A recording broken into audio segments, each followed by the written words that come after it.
আশা করি সকলে অনেক ভালো আছেন। ইতিমধ্যে সকলে অবগত আছেন যে বরিশাল থেকে নোটিশ এসেছে এবং আপনাদের job application form medical certificate জমা দেওয়ার নোটিশ জানানো হয়েছে। তো সেক্ষেত্রে আপনাদেরকে কিছু তথ্য বরিশাল ইমেল করে পাঠাতে বলা হয়েছে। তো কি কি পাঠাতে হবে সেগুলো আমি আপনাদের এখন বলে দিচ্ছি। Job application form, passport scan copy, passport ছবি স্ক্যান কপি, মেডিকেল সার্টিফিকেটের scan copy, SSC certificate scan copy.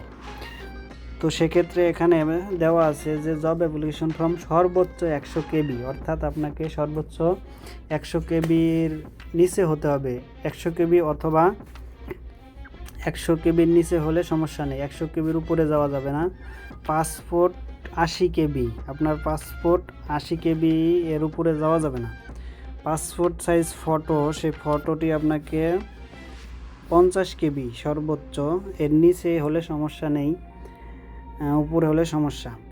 Medical certificate 100 কেবি, এসএসসি সার্টিফিকেট 100 কেবি। সেক্ষেত্রে আপনাকে নিজের মোবাইল থেকে নিজ ইমেল আইডি থেকে এগুলো ইমেল করতে হবে।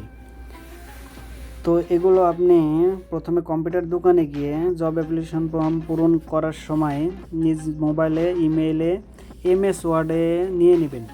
কম্পিউটার দোকানদারকে বলে 100 কেবির মধ্যে এমএস ওয়ার্ডে জব অ্যাপ্লিকেশন ফর্মটা আপনি নিজের ইমেইলে নিয়ে নেবেন। এরপরে পাসপোর্ট সাইজ ছবি, মেডিকেল সার্টিফিকেট, এসএসসি সার্টিফিকেট এগুলো কম্পিউটার দোকান থেকে স্ক্যান করে পিএনজি আকারে আপনার মোবাইলে ইমেইলে নেওয়ার পরে সেগুলো সাইজ করার জন্য আপনাকে একটি ব্রাউজার ব্যবহার করতে হবে। সেক্ষেত্রে আমি এই ভিডিওর মাধ্যমে দেখাবো কিভাবে পাসপোর্ট 80 কেবির মধ্যে এবং 50 কেবি 100 কেবি সাইজ নিজে থেকে ঠিক করে নেবেন, সেটাই আমি এখন আপনাদেরকে ভিডিওর মাধ্যমে দেখাবো।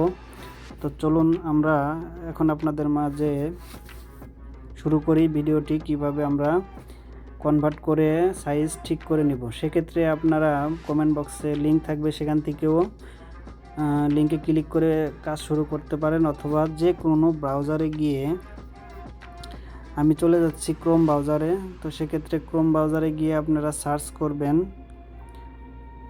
11ZON জোন, 11 জোন, 11 জোন, এটা আপনি লিখে জাস্ট সার্চ করবেন। সার্চ করার সাথে সাথে এরকম একটা পেজ ওপেন হবে।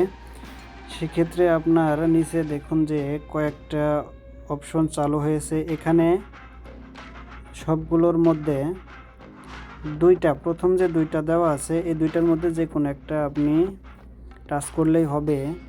আপনার যেহেতু কম্পিউটার থেকে ছবিগুলো নেওয়া, পাসপোর্টগুলো জেপিজি বা পিএনজি আকারে থাকবে, জেপিজি আকারে নিলেও হবে, পিএনজি আকারে নিলে হবে। সেক্ষেত্রে দুইটার যে কোনো একটা ক্লিক করলে হবে। আমি প্রথমটাই ক্লিক করে দিচ্ছি। তো ক্লিক করে দেওয়ার সাথে সাথে এরকম একটা অপশন চলে আসবে, সিলেক্ট ইমেজ, এখানে ক্লিক করে দিবেন। ক্লিক করে দিয়ে মিডিয়া থেকে আপনার গ্যালারিতে যেটি কনভার্ট করতে চান সেটি সিলেক্ট করতে হবে।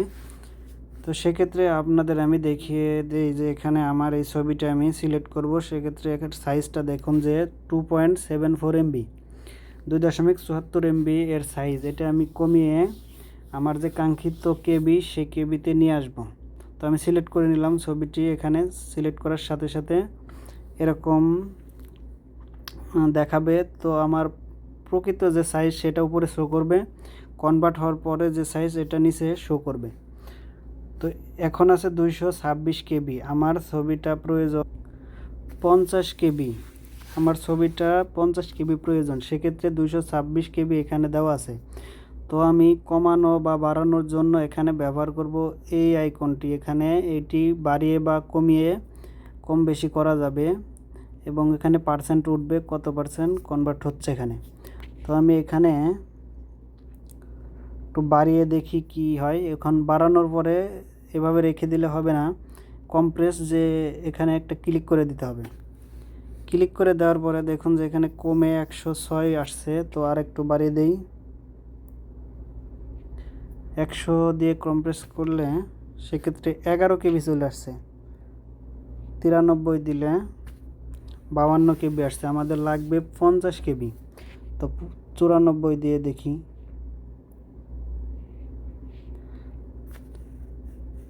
94 দিলে 48.68 কেবি চলে আসছে। দেখুন যে এখানে আমার যে কাঙ্ক্ষিত রেজাল্ট সেটি চলে আসছে। 50 কেবি বইএসএল থেকে চেয়েছে সর্বোচ্চ, এক্ষেত্রে আমার 48-45 হলে কোনো সমস্যা নেই। তো এখানে মূল যে সাইজ আর এটা আমার কনভার্ট করে এটা পেলাম। তো এখন আমি এটা ডাউনলোড করব। তো ডাউনলোড করার জন্য এখানে অপশন দেওয়া আছে ডাউনলোড, জাস্ট একটা ক্লিক করে দেওয়ার সাথে সাথে এভাবে দেখুন উপরে ডাউনলোড হয়ে গেছে। তো ডাউনলোড করার পরে এটা আমি এখন আপনাদের গ্যালারিতে নিয়ে গিয়ে দেখাবো যে হয়েছে কি না। তো চলে যাচ্ছি আমার গ্যালারিতে। এখানে আমার মূল ছবি ছিল এটা, এটার সাইজ দেখুন এখানে 2.61 কেবি। তো আমি কনভার্ট করে পেলাম এটা। দেখুন যে ছবির ক্লিয়ার এবং কোনো মান নষ্ট হয়নি, একদম ক্লিয়ার আছে। জাস্ট এখন আমরা দেখব যে কত কেবি হয়েছে এখানে। তো এখানে 48.68 কেবি আমাদের যে কাঙ্ক্ষিত রেজাল্ট সেটি আমরা। তো আশা করি আপনারা সকলে বুঝতে পেরেছেন কিভাবে কনভার্ট করবেন। ঠিক একইভাবে আপনার পাসপোর্ট এবং যাবতীয় সকল কিছু এখান থেকে আপনি কনভার্ট করে নিতে পারবেন। আমি দেখাই একটা এসএসসি সার্টিফিকেটের কনভার্ট করে। এখানে দেখুন এসএসসি সার্টিফিকেটটা আমি নিয়ে নিলাম। তো সেম একইভাবে এখানে দেওয়া আছে 527 কেবি এটি, আর এখন কনভার্ট হয়ে আসছে 34.63 কেবি। সেল থেকে এখানে বলা হয়েছে 80 কেবি সার্টিফিকেটের সাইজ হবে সর্বোচ্চ 80 কেবি, অর্থাৎ সর্বোচ্চ 80 করতে হলে এটা আমরা কমিয়ে বাড়িয়ে দেখি কম্প্রেস করে। 84 হয়ে গেছে, 78 দিলে আরেকটু আমি বাড়িয়ে নেই। তো 81 হয়ে গেছে। তো আমার আরেক কমিয়ে নিলে 90। তো আমি এখানে 80 দিয়ে কম্প্রেস করে দিলাম। তো 80% এখানে দেখুন যে আমার কাঙ্ক্ষিত রেজাল্ট 77.85 কেবি। আমাকে বলা হয়েছে সর্বোচ্চ 80 কেবি, অর্থাৎ আমি 70 থেকে 75 বা 77 এই সাইজের আমি দিতে পারবো, কোনো সমস্যা নেই। তো আমাদের কাঙ্ক্ষিত রেজাল্ট এখানে পেয়ে গেছি। তো ডাউনলোড করে নেব এখান থেকে। ডাউনলোড করার সাথে সাথে এখানে ডাউনলোড হয়ে গিয়েছে।